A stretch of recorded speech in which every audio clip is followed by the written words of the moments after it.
It is time for today's Tech Check. Amazon shares up today as the e-commerce giant kicks off Prime Day. Its annual, sometimes twice a year, midsummer shopping event, but it's hardly alone in offering steep discounts to shoppers this week. Rivals like Target and Walmart are among a long list of sellers trying to cash in on the shopping holiday Amazon invented.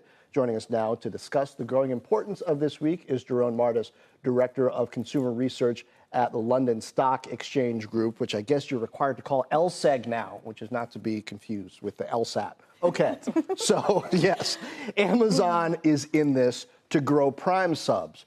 Why are the others participating in Prime Day and discounting merchandise? I mean, do we have inventory issues? Do they just not want to lose market share? What's the game here? It all comes down to the scale and exposure and the ability to really try to gain those new shoppers and make them become repeat loyal customers. Still, in terms of dollar revenue, well, Amazon is the one that has the highest amount. Last quarter, they reported about a 15% growth in membership revenue, and LSEG is currently expected it to grow to 10.2% for the current quarter. Now, that is much stronger than Costco's 6.1% and Walmart's 1.2% growth. So as you can see, Amazon has been doing a really good job in maintaining that revenue level. But overall, no, the event is all about the scale, the exposure, and trying to gain those new shoppers. But it seems that that game has changed somewhat, yes, that retailers are more focused on the cost of loyalty, right? Free shipping, there are more conditions on that now. If you're shopping at Costco, they want to check your card, right, et cetera. So are certain, perhaps, retailers in danger of giving away too much and hurting margins? Absolutely.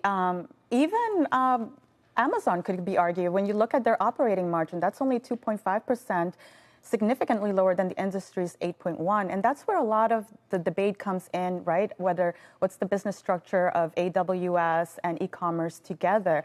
And the CEO has said it himself. It all comes down to the value of what they're learning about the consumer and sharing that across the various departments. Now, if you think about it, Amazon is sitting on massive amounts of consumer behavior data from pre-pandemic, during the crisis, and post-pandemic. If you combine that with the future market expectations for tech and AI, now that can explain the market implied growth rate of 40.7%, which is about 4 times the industry average. So although Amazon might have been a pandemic darling and the stock might have taken a hit last year, year to date, it's still up 55%.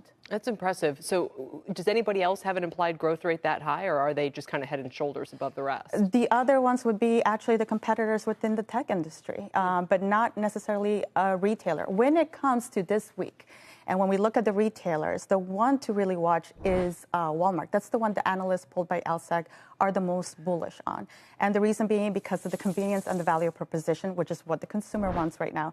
And regardless of the member's income, they still believe that a lot of people want that and they still have room to grow. In fact, out of the 3, Target, Walmart, and Amazon, Walmart has the highest e-commerce growth estimate of 17.5% for the current quarter.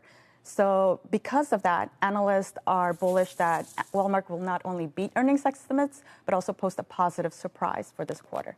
It's interesting, especially because Walmart's getting more consumers for grocery right now when people are looking for deals. That's already slim margins. How much can they afford to give away on Amazon's Prime Day? We'll see. Absolutely. Jeroen, thanks so much. We appreciate it. Jeroen Martis coming in today.